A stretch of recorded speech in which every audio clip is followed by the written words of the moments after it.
డెఫినెట్గా చెప్పవలసిన విషయమే.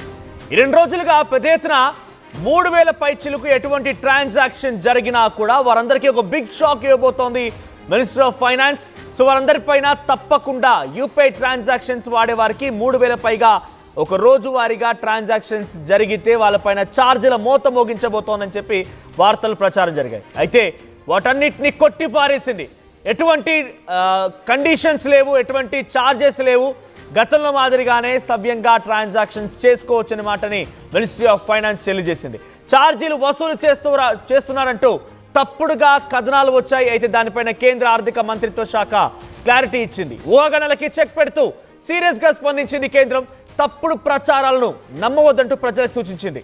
తప్పుడు ప్రచారం చేసే వారిపైన కఠిన చర్యలు తీసుకుంటామని హెచ్చరించింది. అయితే యూపీఐ ద్వారా డిజిటల్ చెల్లింపులని ప్రోత్సహించడానికి ప్రభుత్వం పూర్తిగా కట్టుబడి ఉందంటూ ఆ విషయాన్ని ఎక్స్లో పోస్ట్ చేసింది. ఒకసారి ఆ పోస్ట్ చూడండి. ఇక్కడ speculations and claims that the MDR will be charged. Ministry of finance చేసిన ట్వీట్ ఇది. MDR will charge on UPI transactions are completely false, baseless and misleading. So కొంతమంది కావాలని తప్పుడు ప్రచారం చేస్తున్నారని మాటని ఎక్స్ ద్వారా మినిస్ట్రీ ఆఫ్ ఫైనాన్స్ వెల్లడించింది.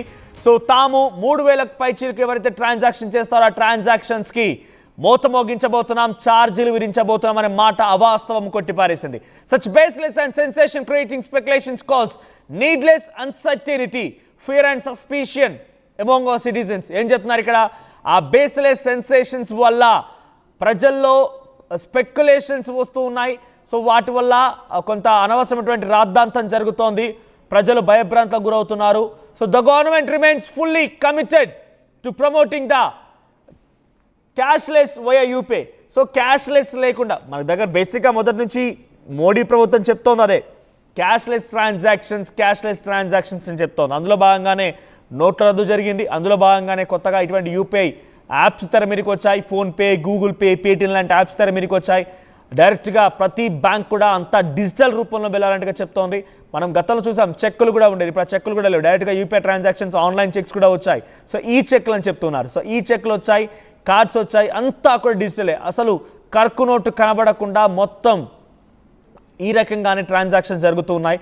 అయితే ఈ ట్రాన్సాక్షన్స్ వల్ల పెద్ద ఎత్తున బ్లాక్ మనీ నిరోధించవచ్చు అనే ఒక ఆలోచన ప్రభుత్వం చేసింది. కానీ ఎంతమంది నిరోధిస్తోంది, ఎంత మేరకు నిలువరిస్తుంది అనేది అది వేరే చర్చ. కానీ డిజిటలైజేషన్ రూపంలో మొత్తం జరుగుతున్నది మాత్రం చాలా ఈజీ మనీ ట్రాన్సాక్షన్స్ జరుగుతూ ఉన్నాయి. సో దాన్ని పెంపొందించేటువంటి క్రమంలో, దాన్ని డెవలప్ చేసే క్రమంలో మేము డిజిటల్ పేమెంట్స్ని ఎంకరేజ్ చేస్తున్నాం. కానీ ఎక్కడ కూడా మేము ఈ రకమైన వార్తల్ని చెప్పలేదు, ఇదంతా అవాస్తవం అంటూ కొట్టిపారేశారు. కానీ 2 రోజులుగా ఏం చర్చ జరుగుతోంది? 3000 పైచీలకు ఎవరైనా కూడా ట్రాన్సాక్షన్ ఒక రోజు వారీగా జరిపితే ఆ తర్వాత ప్రతిదీ కూడా మీరు ఛార్జీలు విధించాల్సిందే. ఛార్జీలు విధిస్తాం, సుమారుగా 10% మీ పైన ఛార్జీల మోత ఉంటుందనేది వార్తా ప్రచారంలో ఉండగానే దాన్ని కొట్టిపారేస్తే మినిస్టర్ ఆఫ్ ఫైనాన్స్ అఫీషియల్గా అనౌన్స్ చేసింది. మరిన్ని అప్డేట్స్తో మా ప్రతినిధి మధు సిద్ధంగా ఉన్నారు. మధు, సో యూపీఐ ట్రాన్సాక్షన్స్ నిజంగా ఒక రకంగా అయితే చాలా ఈజీ మోడ్ ఆఫ్ మనీ పేమెంట్స్కి దారి తీస్తున్న డిజిటల్ పేమెంట్స్ అనేది వచ్చిన తర్వాత చాలా పెద్ద ఎత్తున ట్రాన్సాక్షన్స్ పెరిగాయి, కాస్ట్ ఆఫ్ లివింగ్ పెరిగింది, అన్ని రకాలుగా హైలీ స్టాండర్డ్స్ పెరిగాయి, అంతా కూడా పెరిగిపోయింది. కానీ దాని ముఖ్య ఉద్దేశం ఎంతవరకు మనకు నిర్ధారణకు వచ్చింది, బ్లాక్ మనీ ఎంతమంది నిలువరించలేకపోతున్నాం అనేది అది వేరే డిస్కషన్. కానీ ఇప్పుడు ఈ వార్తల ప్రచారాన్ని కొట్టిపారేసింది మినిస్ట్రీ ఆఫ్ ఫైనాన్స్. ప్రజెంట్ మీ దగ్గర అప్డేట్స్ ఏంటి? ఈ ministry of finance official statement ద్వారా ఎవరిని ఈ ప్రచారం చేశారు, దానిపై ఎటువంటి చర్యలు తీసుకోవచ్చు? ఎగ్జాక్ట్లీ, అంటే యూపీఐ ద్వారా డిజిటల్ చెల్లింపులను ప్రోత్సహించడానికి ప్రభుత్వం సిద్ధంగా ఉందంటూ క్లారిటీ ఇచ్చే ప్రయత్నం చేసేది. ఇది పదే సెకండ్ టైం. ప్రతిసారి ఏదో ఒక సందర్భంలో యూపీఐ పేమెంట్స్ పైన ట్యాక్స్ విధించబోతా ఉన్నారు, దానిపైన పే చేయాల్సి ఉంటుంది అనేటువంటిది. అది కూడా 3000 పైన ఉంటే మీరు కాస్త ట్యాక్స్ కింద దాని కింద కట్ చేయాల్సి ఉంటుంది అనేటువంటిది పెద్ద ఎత్తున ప్రచారం జరుగుతూ ఉంది. ప్రజలు దీన్ని నమ్మే పరిస్థితి ఉంది. ఎందుకంటే ఈరోజు దాదాపు డబ్బు మారకం అనేటువంటిది దాదాపు మారిపోయింది. చాలా తక్కువ శాతంలో క్యాష్ ట్రాన్సాక్షన్ జరుగుతూ ఉంది. పెద్ద మొత్తంలో ప్రతి ఒక్కరు సాధారణ పౌరుల నుంచి తీసుకుంటే ఏ స్థాయి వరకైనా కూడా డిజిటల్ పేమెంట్స్ జరుగుతూ ఉన్నాయి. లక్షల వరకు పేమెంట్స్ డిజిటల్లోనే, ఇక్కడ ₹2 నుంచి కూడా పేమెంట్స్ డిజిటల్ రూపంలోనే జరుగుతూ ఉన్నాయి. ఈ డిజిటల్ పేమెంట్స్ ఇంకా ప్రోత్సహించాలనేటువంటిది కేంద్ర ప్రభుత్వం భావిస్తూ ఉంటే పెద్ద ఎత్తున ఫేక్ ప్రచారం 3000 పైన ఉంటే మీకు ట్యాక్స్ పడుతుంది దానిపైన అనేటువంటిది అయితే ప్రచారం జరుగుతూ ఉందో దానిపైన స్పందించింది కేంద్ర ప్రభుత్వం. దానికి ఊహాగానాలకు చెక్ పెడుతూ తప్పుడు ప్రచారాలను ఎవరు కూడా ప్రజలు నమ్మొద్దు, ఇలా తప్పుడు ప్రచారం చేసేటువంటి వారిపైన చర్యలు కూడా తీసుకుంటామనేటువంటి స్టేట్మెంట్ చేశారు.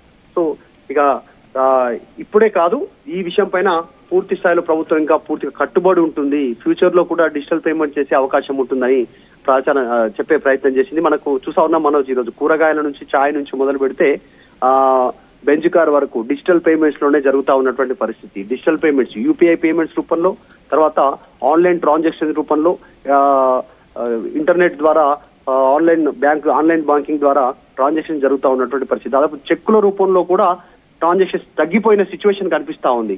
తర్వాత మనీ ట్రాన్సాక్షన్ అయితే పూర్తిగా తగ్గిపోయి, గతంలో జేబులో డబ్బులు పెట్టుకునే వాళ్ళు, తర్వాత ఏటీఎం సెంటర్ల ముందు కనీసం విత్డ్రా చేయడానికి క్యూ నిల్చునే వాళ్ళు. ఇప్పుడు బ్యాంకులో ట్రాన్సాక్షన్స్ కూడా విత్డ్రాల్ కానీ డిపాజిట్ కానీ క్యూ లైన్ లో నిల్చొని చేసేవారు. ఇప్పుడు డిపాజిట్స్, విత్డ్రాల్స్, ఇతర వాళ్ళకి పంపించడానికి అన్ని కూడా పేమెంట్స్ డిజిటల్ రూపంలో జరుగుతూ ఉన్నాయి. ఒకవేళ నెల కరెంటు బిల్లు కట్టాలంటే కూడా ముందుగా టైంకి వెళ్ళి కట్టక ముందుకే షెడ్యూల్ చేసుకుంటే ఆటోమేటిక్ గా డిజిటల్ పేమెంట్ రూపంలో కట్ అయిపోయేటువంటి పరిస్థితి ఉంది. ఈ రోజు పెట్రోల్ బంక్ వెళ్ళినా, రెస్టారెంట్కి వెళ్ళినా, హోటల్కి వెళ్ళినా, కూరగాయలకు వెళ్ళినా, ఎక్కడ వెళ్ళినా చదువు రానటువంటి వాళ్ళు కూడా డిజిటల్ పేమెంట్స్ యాక్సెప్ట్ చేస్తా ఉన్నారు, వాళ్ళు డిజిటల్ పేమెంట్స్ చేస్తా ఉన్నటువంటి పరిస్థితి ఉంది. కాబట్టి దాన్ని ఇంకా ప్రోత్సహించడానికి కేంద్ర ప్రభుత్వం సిద్ధంగా ఉందని చెప్తా ఉన్నారు. సో ఇలాంటి ఫేక్ ప్రచారాలను నమ్మొద్దు, డిజిటల్ పేమెంట్లకు ట్యాక్స్ విధించనున్నాం, అది కూడా 3,000 పైన ట్రాన్సాక్షన్స్ ఉంటే మర్చెంట్స్ రూపంలో వాళ్ళ దగ్గర డబ్బులు వసూలు చేస్తామనేటువంటిది ప్రచారం జరుగుతుందో దాన్ని ఖండించే ప్రయత్నం చేసింది కేంద్రం. ఈసారి చాలా సీరియస్ గా వార్నింగ్ ఇచ్చింది, ఇలాంటి తప్పుడు ప్రచారం చేస్తే చర్యలు తీసుకుంటామని స్టేట్మెంట్ ఇచ్చారు. రైట్ మధు, మరోవైపుగా ఇదే డిజిటల్ పేమెంట్స్ ద్వారా అధిక మొత్తంలో కూడా సైబర్ ఫ్రాడ్ జరుగుతున్నాయి. సో ఓకే, ఇక్కడ మినిస్టర్ ఆఫ్ ఫైనాన్స్ చెప్తున్న ప్రకారంగా 3,000 రూపాయల పైబడి ఏదైతే ఛార్జీలు విధిస్తామని చెప్పారో దానికి క్లారిటీ ఇచ్చారు, అదంతా ఫాల్స్ ఎలిగేషన్ కొట్టిపారేశారు. కానీ at the same time ministry of finance ఏదైతే డిజిటల్ పేమెంట్స్ రోజు రోజుకి పెరుగుతూ ఉన్నాయి, దీని ద్వారా డెవలప్మెంట్ పెరుగుతోంది, ట్రాన్సాక్షన్స్ పెరుగుతూ ఉన్నాయి, కాస్ట్ ఆఫ్ లివింగ్ పెరుగుతోంది, స్టాండర్డ్ ఆఫ్ లివింగ్ పెరుగుతోంది, అంతా ఓకే.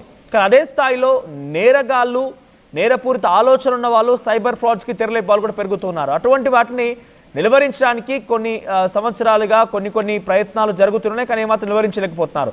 దానిపైన ప్రత్యేక దృష్టి సారించే అవకాశం ఏదైనా కనబడుతోందా?